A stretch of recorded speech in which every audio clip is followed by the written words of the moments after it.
The tale begins in the early 1900s when F.O. Stanley, co-inventor of the Stanley steamer automobile, built the hotel as a luxury retreat and social hub for the wealthy.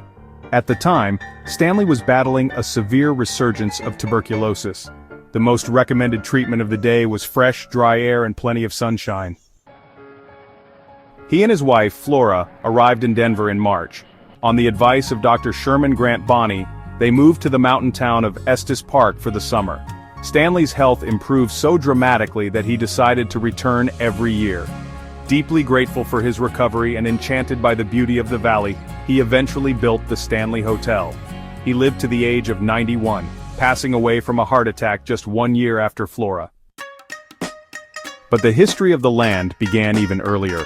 In the late 19th century, British aristocrat Wyndham Thomas Wyndham Quin, known as Lord Dunraven, visited Estes Park on a hunting expedition.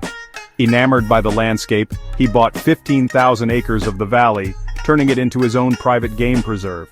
However, his presence stirred resentment among local settlers, and after years of disputes and litigation, Lord Dunraven left the area in 1888. His land was eventually sold to F.O. Stanley in 1907, who built the now famous hotel on the grounds. Many believe Lord Dunraven never truly left. Room 407 is said to be haunted by his spirit. Guests have reported seeing a tall figure standing silently in the corner near the bathroom watching them. Others claim the room's light flickers on and off by itself, especially in that same corner. Even more unsettling, strange noises have been heard from the nearby elevator even when it's not in use. Some visitors have even spotted a ghostly face peering out of the room's window when it's unoccupied. Over time, the ghost in room 407 came to be widely accepted as Lord Dunraven. But he's not the only spirit said to linger at the Stanley Hotel. The ghosts of F.O. and Flora Stanley are rumored to roam the halls. Guests and staff have reported hearing the soft sound of piano music coming from the music room, believed to be Flora playing. F.O. Stanley's ghost has been seen in the billiard room, the garage, and even in the bar, his favorite hangout during his lifetime.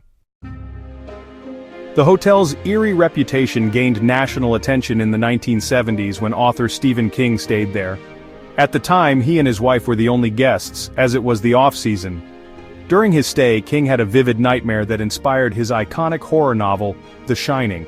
After wandering the empty halls and visiting the bar, where a ghostly bartender named Grady served him drinks, he returned to room 217. As he stepped into the bathroom and pulled back the curtain of the claw-footed tub, he wondered, what if someone had died here?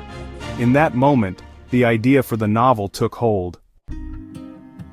Today, the Stanley Hotel embraces its haunted history, offering ghost tours and showcasing the very rooms where these spine-tingling encounters are said to have happened.